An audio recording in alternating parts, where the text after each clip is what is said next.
Okay students, today we are going to start our module number 5. In this particular module, we can see detail regarding the second law of thermodynamics. Okay, so before studying the second law of thermodynamics, we should know some basic information regarding second law of thermodynamics. That means why we are going to involved in second law of thermodynamics, that should be clarified first. Then we should know few basic information or few basic terms before starting the second law of thermodynamics. Otherwise it will be problematic to understand you people that what are the basic components they are dealing with the second law of thermodynamics. So regarding the introduction, I have already written some very important points, so it will save some time. First of all, I have written that in first law of thermodynamics we have seen for a system cyclic integral of the heat is equal to the cyclic integral of work. Already we have frequently written that particular statement in a numerical or mathematical form like this way: cyclic integral of heat, cyclic integral of heat is cyclic integral of work. Okay, they are exact differential, that's why I have explained the d cut q and d cut w. What is exact differential and what is inexact differential, already we have learned all those things. Okay, so for a system, the heat, cyclic integral of heat and cyclic integral work, they will be equal. That we have learned in first law of thermodynamics. But the problem is that here no restrictions on the direction of flow of heat and work. It is a very crucial point. Whatever I have written, no restrictions on the direction of flow of heat and work. That means what? That means in which direction that heat and work will flow. That is not clarified in the first law of thermodynamics.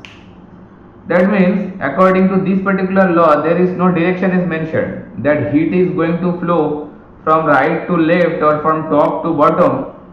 That means no direction is being mentioned in first law of thermodynamics.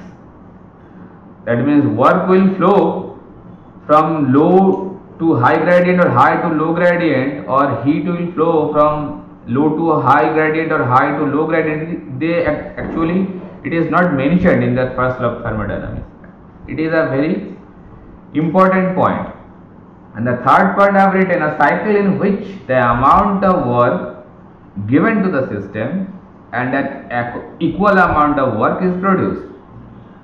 Obviously that is, we have used that particular information to solve different numericals also, that what amount of heat you are supplying to the system, that all amount of heat will be converted into work. This equal amount is mentioned here. That means there is no loss at all. If you supply Q amount of heat, the total Q amount of heat will be converted into work.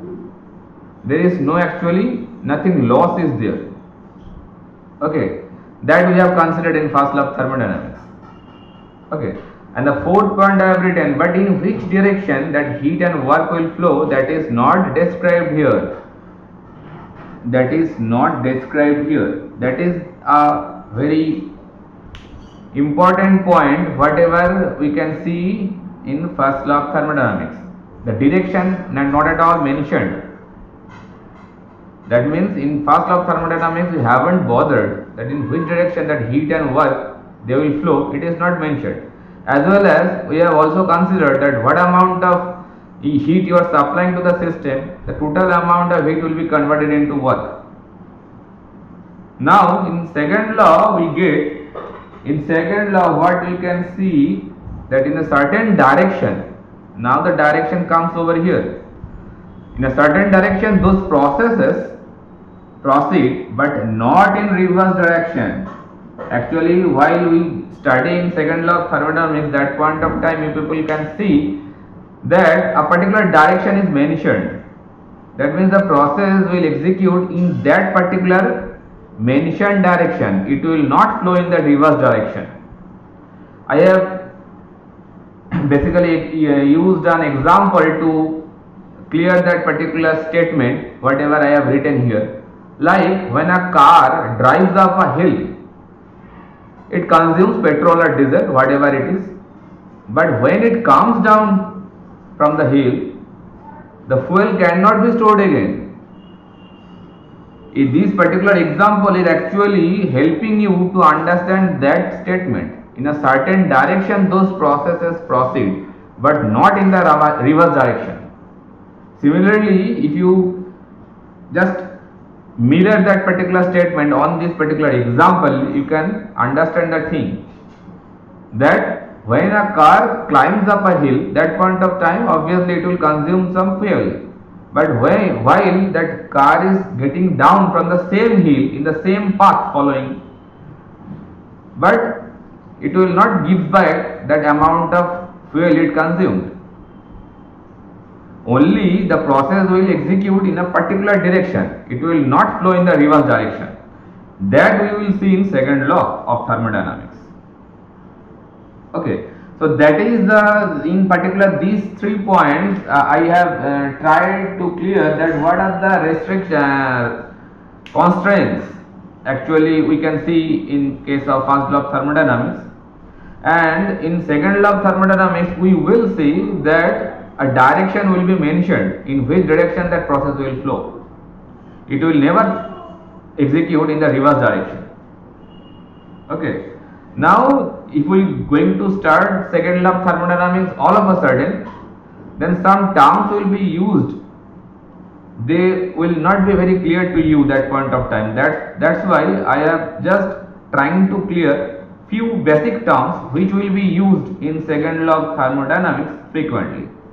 That's why I have written it is essential to understand the meaning of different important terms. What are the different important terms?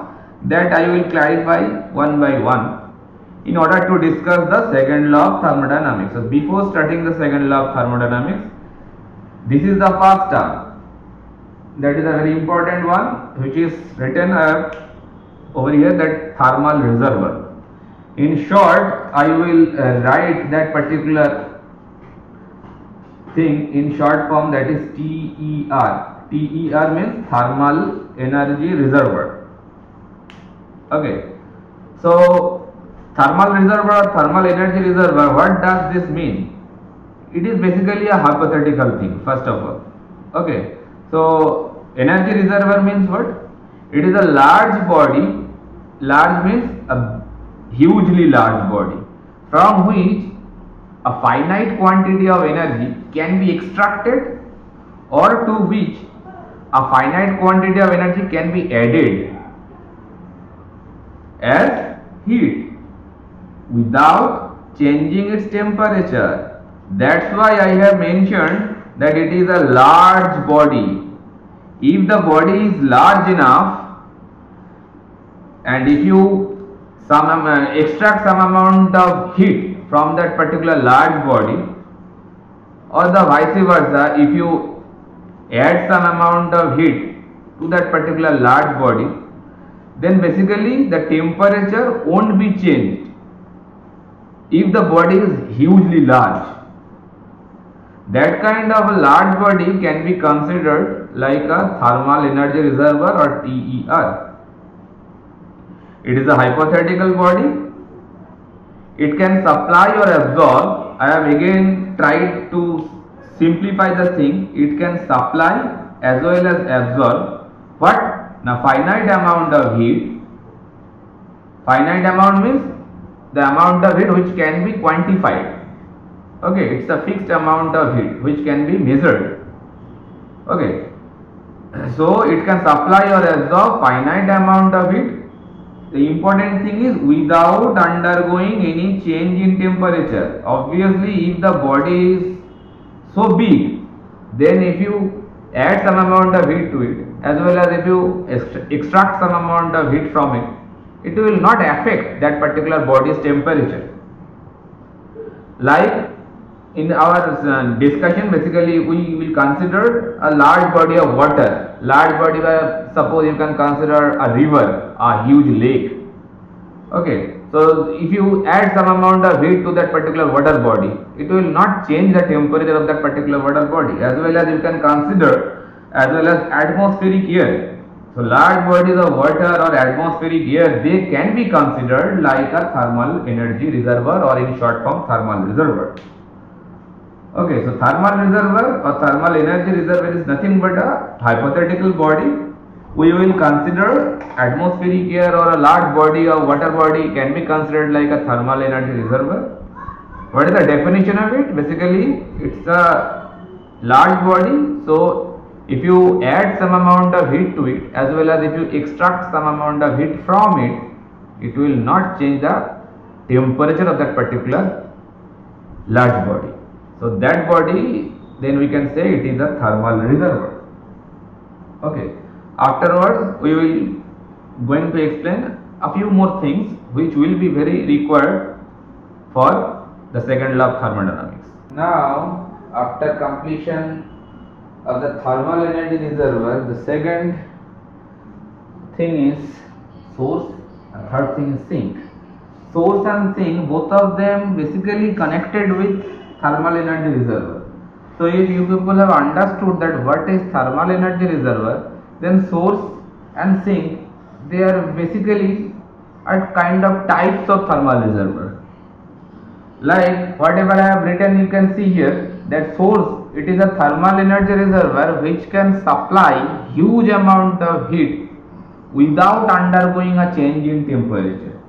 So already I have mentioned that thermal energy reservoir, it's a huge body and it can supply or it can absorb some amount of finite amount of heat, but the temperature of that body will not change. Now source is a particular type of energy reservoir which can supply actually, which can only supply the huge amount of heat without undergoing a change in temperature. Okay, so supply huge amount of heat and without change in temperature. Now the second point also I have mentioned, it is the statement, it can help you to understand easily that particular source, that it is a thermal energy reservoir at high temperature from which a heat engine receives the energy as heat. That means what is heat energy I will clarify later, it will come later. Now heat energy is a kind of a device which basically receives the energy from source. Okay, so source is basically a kind of donor of energy. Which energy? Na heat. Okay, mind it, after donating, the temperature of the source will not change at all. Okay. Second type of thermal reservoir, that is sink. Sink is just the reverse type of source. Like source is a kind of donor of heat and sink is a kind of acceptor of heat. Like it is a thermal energy reservoir which can receive huge amount of energy without a significant change in temperature. So the only difference between source and sink, it can supply huge amount of heat and it can receive huge amount of heat.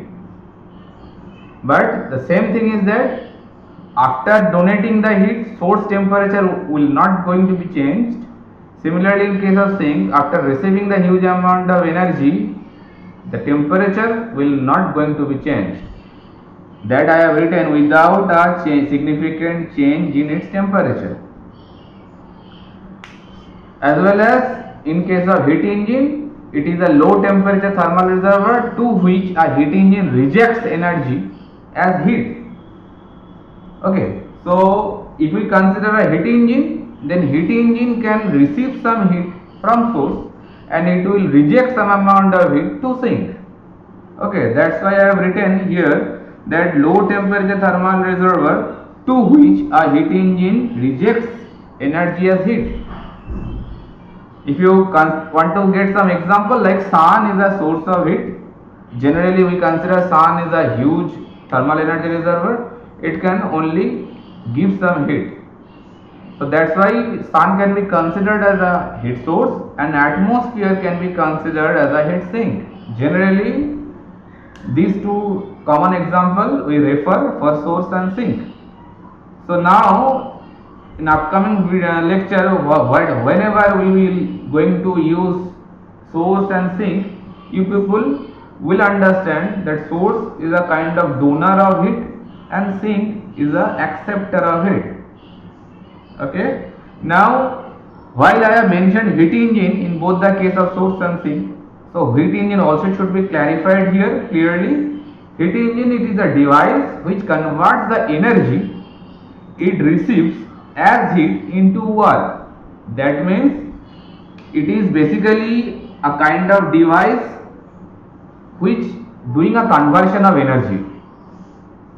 What kind of conversion? Basically a conversion from heat into work. That kind of conversion it is doing. Okay. So energy it is receiving as heat and it will be converted into work. Heat engine is a cyclically operating device.